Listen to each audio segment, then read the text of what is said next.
ဒါမှပိုင် modern view ကဒီအားလုံးကိုမင်္ဂလာပါလို့နှုတ်ခွန်းဆက်လိုက်ပါတယ်ကျွန်တော်တို့ channel ကိုအားပေးတဲ့အနေနဲ့ VPN လေးသုံးပြီးကြည့်ရှုပေးနိုင်တာကိုလည်းအစိုးရကြိုပြီးတတိပေးချင်ပါတယ်ခင်ဗျာကဲဒီနေ့မှာတော့လေကျွန်တော်တို့အားလုံးနေတိုင်းလို့ရှာဖွေနေကြတဲ့အရာတစ်ခု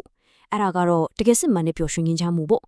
အဲ့ဒီပျော်ရွှင်မှုကတကယ်တမ်းကျတော့ဘဲကလာတာလဲဆိုရင်မိခွန်းကိုအဖြေထုတ်ပြီးမြင့်တန်ဖိုးရရှိတဲ့စတိုလီတစ်ပို့အကြောင်းအတူတူလေ့လာကြည့်ကြရအောင်ကောင်းပြီဒီအကြောင်းရင်းနဲ့ရင်စားကြည့်ကြအောင်တခါလေတတိထားမိလာမတည်ဘူးကျွန်တော်တို့တွေကခုကိုနဲ့ကိုပိုင်ဆိုင်သမျှကိုကာကွယ်ဖို့အတွက်ဒန်တိုင်းတွေခန္ဓာတည်တိဆောက်ကြတယ်ဒါမဲ့ထူးဆန်းတာကအဲ့ဒီဒန်တိုင်းတွေမြင်လာလေအထက်မှာပုံအောင်နေတဲ့စိုးရင်ပူပါမှုတွေကပိုပြီးတော့ကြီးထွားလာလေပဲ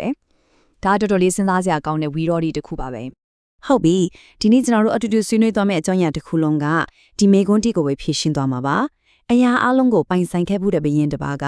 အရာအလုံးကိုဆွန့်လွတ်လိုက်တဲ့ခင်ကြမှာတကယ့်ငင်းချမှုကိုဘယ်လိုမျိုးရှာတွေ့တော်တယ်လဲဆိုတဲ့ဇာတ်လမ်းကိုဖျက်ဆီးပြီးဒီအဖြစ်ကိုရှာကြပါမယ်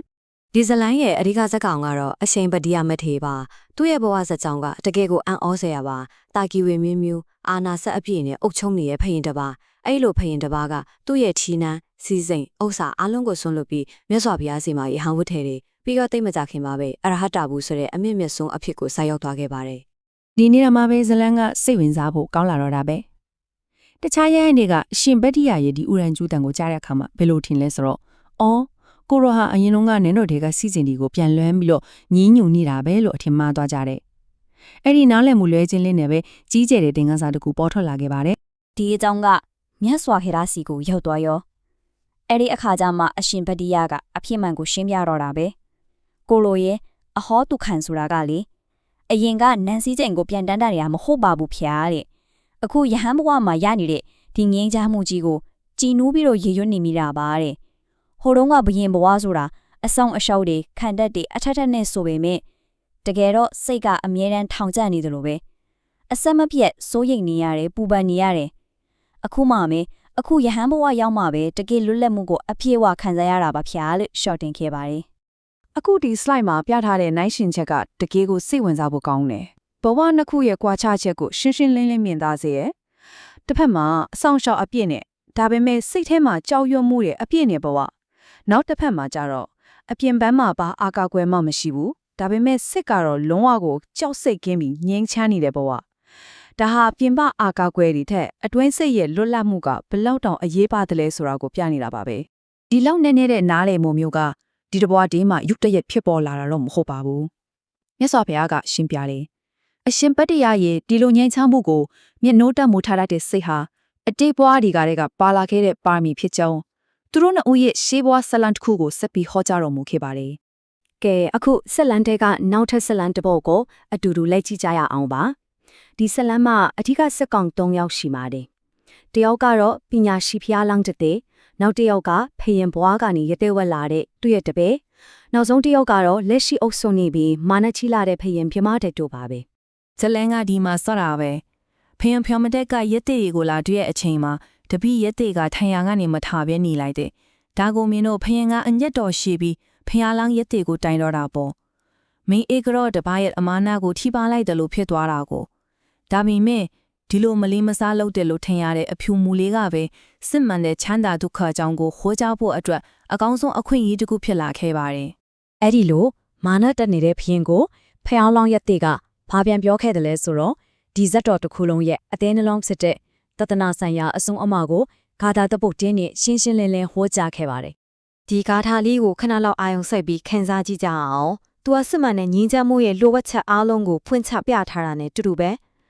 ဒါဟာဖယင်းပြမတဲ့ကိုဖျားလောင်းကတက်ရိုက်ပေးခဲ့တဲ့အဖိုးမဖြတ်နိုင်တဲ့သင်ခန်းစာပါပဲကျွန်တော်ဒီကာထာကိုတက်ဆက်စီခွဲပြီးကြည့်လိုက်ရင်တကယ်ကိုနည်းနည်းပါတယ်အဓိကချက်က၄ချက်ပ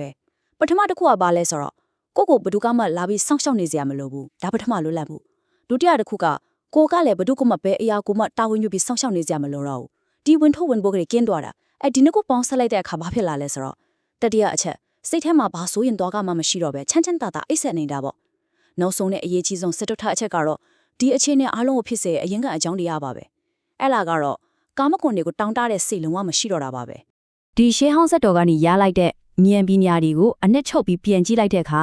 ကျွန်တော်တို့တကယ်တမ်းတိဆောက်တဲ့ခန္ဓာအစစ်အမှန်ဟာဘယ်နေရာမှာရှိနေတယ်လဲဆိုတာရှင်းရှင်းလင်းလင်းမြင်လာပါလိမ့်မယ်ဒီဆက်တော်တစ်ခုလုံးရဲ့အထူးသဖြင့်ခင်းစာကတော့ဒါပါပဲ တကယ်လုံခြုံရေးဆိုတာအပြင်ကအဆောင်ရှောက်တီတတိုင်းတွေရှိနေတာကိုခေါ်တာမဟုတ်ဘူးကိုယ့်ရဲ့အတွင်းစီထဲမှာဆုံးရှုံးဖောက်မှကိုကြောက်စရာဘာတစ်ခုမှမရှိတော့တဲ့အခြေအနေကိုဆိုလိုတာပါတနည်းပြရင်လုံခြုံရေးဆိုတာကအပြင်ကတိဆောက်ရမှာမဟုတ်ပဲကိုယ်စိတ်ထဲမှာပဲတိဆောက်ရမယ်အလုပ်တစ်ခုဖြစ်တယ်လို့အဓိပ္ပာယ်အသစ်ဖွင့်ဆိုလိုက်တာပါပဲ ဇလန်းဆုံးမှာတော့မြတ်စွာဘုရားကဇလန်းတစ်ခုကိုတစ်ခုတည်းဖြစ်အောင်ပေါင်းပြလိုက်ပါတယ်အတိတ်ကပညာရှိဖျားလောင်ရသည်ဆိုတာဖျားရှင်ကိုယ်တော်တိုင်ဖြစ်ခဲ့တယ်အဲ့ဒီတုန်းကချမ်းချမ်းသာသာနေတဲ့ဖရင်ဟောင်းတစ်ဖြစ်ရသည်ကတော့အခုလက်ရှိအရှင်ဖတ်တိယပဲဖြစ်တယ်လို့မိန့်ကြားတော်မူခဲ့ပါတယ်ဒါကဘာကိုပြနေတယ်လဲဆိုတော့ဆွလွတ်ချင်းရဲ့ညင်ချမှုကိုတံပိုးထားတတ်တဲ့စိတ်ဟာဘဝများစွာကတည်းကအကြောင်းဆက်ပါရမီပါလာတယ်ဆိုတာကိုပြနေပါတယ်ကဲဒီတင်ဆက်မှုရဲ့နောက်ဆုံးမှာတော့ကိုပြန်ပြီးမေးခွန်းထူကြည့်ဖို့အတွေးတစ်ခုနဲ့အဆုံးသက်ချင်ပါတယ်တကယ်လို့များကြောက်ရွံ့ခြင်းတွေစိုးရင်ပူပန်မှုတွေအားလုံးကနေလုံးဝလွတ်မြောက်ခွင့်ကိုရမယ်ဆိုရင်အဲ့လိုလွတ်မြောက်မှုအတွက်ဘယ်အရာတွေကိုဆွန့်လွတ်ဖို့အသင့်ရှိနေမလဲဆိုတာပါပဲဒီနေ့တင်ဆက်မှုကိုအဆုံးထိစိတ်ဝင်စားကြည့်ရှုအားပေးခဲ့တဲ့အတွက်ကြီးစွာညာလိတင်ပါတယ်